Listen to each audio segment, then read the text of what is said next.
ఓం శ్రీ మాత్రే నమః. మన ఛానల్ చూస్తున్నటువంటి ప్రేక్షకులకు స్వాగతం. ఉగాదిని తెలుగు రాష్ట్రాల్లో ఆనందంగా నిర్వహించుకుంటారు. ఈ ఏడాది మార్చి 30న ఉగాది పండుగ వచ్చింది. ఉగాది పండుగ ప్రత్యేకత ఏమిటి? ఈ రోజున ఎలా పూజ చేయాలి? ఉగాది రోజున పాటించాల్సిన నియమాలు ఏంటో మనం ఈ వీడియోలో తెలుసుకుందాం. మనం వీడియోలోకి వెళ్ళబోయే ముందు అందరూ మన ఛానల్ లైక్ చేయండి. అలాగే మీ ఫ్రెండ్స్కి షేర్ చేసి మన ఛానల్ని సబ్స్క్రైబ్ చేసుకోండి. ఓం శ్రీ మాత్రే నమః అని ఒక చిన్న కామెంట్ చేయండి. ఉగాది రోజు నుండి శ్రీ విశ్వావసునామ సంవత్సరం ప్రారంభమవుతుంది. హిందూ పురాణాల ప్రకారం ఉగాది పండుగ రోజే బ్రహ్మదేవుడు విశ్వాన్ని సృష్టించాడని నమ్ముతారు. ఈ రోజు నుంచి తెలుగు కొత్త సంవత్సరం మొదలవుతుంది. ఉగాది రోజున కొత్త పనులు ప్రారంభించడానికి అత్యంత శ్రేయస్కరం. ఉగాది రోజున చేసే పూజ చాలా విశిష్టమైంది. ఈ రోజున ఎవరైతే ఇంట్లో పూజ చేస్తారో వారికి లక్ష్మీ కటాక్షం లభిస్తుంది. ఉగాది పండగ రోజున సూర్యోదయానికి ముందే నిద్ర లేవాలి. ఈ రోజున బ్రహ్మముహూర్తంలో నిద్ర లేవడం శుభప్రదమని నమ్ముతారు. శనగపిండిని శరీరానికి రాసుకొని స్నానం చేస్తే చాలా మంచిదని తలస్నానం ఆచరించి నూతన వస్త్రాలు ధరించాలి. ఉగాది పండగ రోజున ఇంటిని శుభ్రంగా కడుక్కొని పండగ రోజున మీ గుమ్మానికి మామిడాకులు పూల తోరణాలు కట్టాలి. ఇంటి ముందు రంగురంగుల రంగవల్లులు వేయాలి. స్నానం చేసిన తర్వాత ఇంట్లో పూజ చేయాలి.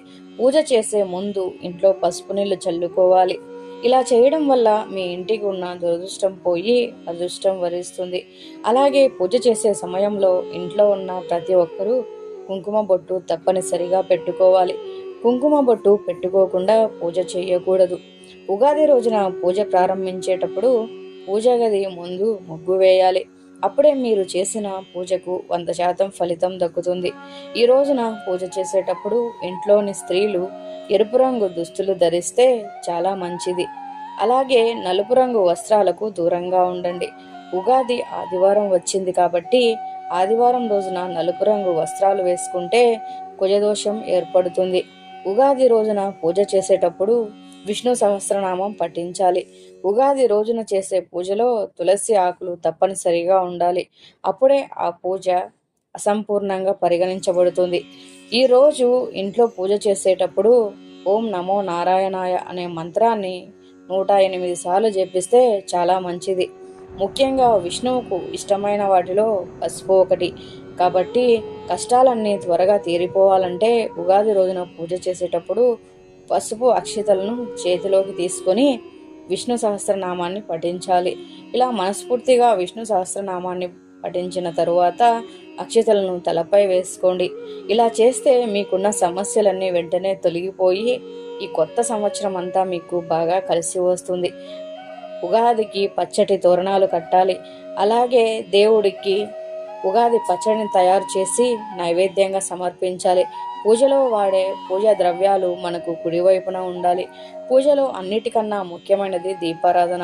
దీపారాధనకు వాడే నూనె ఆవు నెయ్యి చాలా పవిత్రమైనది. ఆవు నెయ్యి మరియు నువ్వుల నూనెను కలిపి దీపారాధన చేస్తే అష్టైశ్వర్యాలు సిద్ధిస్తాయి. దీపారాధన చేసేటప్పుడు దీపం కుందుల్లో నూనె పోసి తర్వాతే ఒత్తులు వేయాలి. అగ్గిపుల్లలతో నేరుగా ఒత్తులను వెలిగించకూడదు. మీరు అప్పుల బాధతో ఇబ్బంది పడుతున్న భార్యాభర్తలు తరచూ గొడవలు పడుతున్నా ఉగాది రోజున కొబ్బరి నూనెతో దీపారాధన చేస్తే చాలా మంచి ఫలితం దక్కుతుంది. వట్టి నేలపైన కూర్చొని పూజ చెయ్యకూడదు. చాప గాని వస్త్రం గాని వేసుకొని దానిపై కూర్చొని పూజా కార్యక్రమం నిర్వహించాలి. పూజ పూర్తయిన తరువాత 7 సార్లు ప్రదక్షిణలు చేయాలి. రావి చెట్టులో మహావిష్ణువు కొలువై ఉంటాడని హిందువుల విశ్వాసం. కాబట్టి ఆర్థిక సమస్యలతో బాధపడేవారు ఉగాది రోజున ఒక రావి ఆకును తీసుకుని పూజ గదిలో దేవుడి ముందుంచి పూజ చేయాలి. పూజ పూర్తయిన తరువాత ఆ రావి ఆకులు మీ పర్సులో కానీ బీరువాలో కానీ పెట్టండి.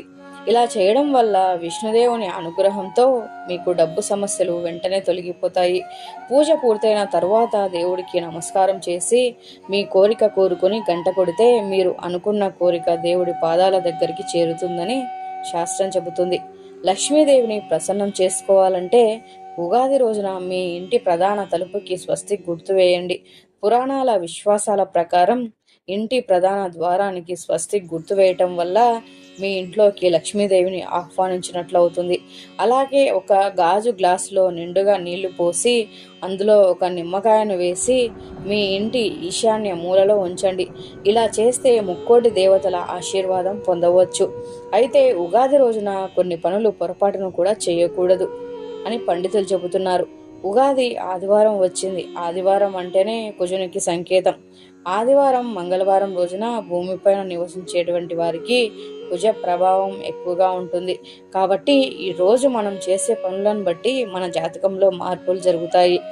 ఉగాది రోజున మాత్రం ఆలస్యంగా నిద్రలేవడం మంచిది కాదు. అలాగే ఈ రోజున మాంసాహారం, మద్యం లాంటివి తీసుకోకూడదు. చాలామంది పూజ చేసేటప్పుడు దేవుడికి పెట్టే పూలను నీళ్లతో కడుగుతూ ఉంటారు. కానీ పూజకు వాడే పువ్వులను నీటితో కడగకూడదని గుర్తుంచుకోండి. ఉగాది రోజున దాదాపు అందరూ కూడా పంచాంగ శ్రవణం చేస్తూ ఉంటారు. అయితే పంచాంగం వినేటప్పుడు దక్షిణ ముఖంగా కూర్చోకూడదని పండితులు చెబుతున్నారు. ఉగాది పండగ సందర్భంగా ప్రతి ఒక్కరూ పూజా సామాగ్రిని కొనుక్కుంటారు.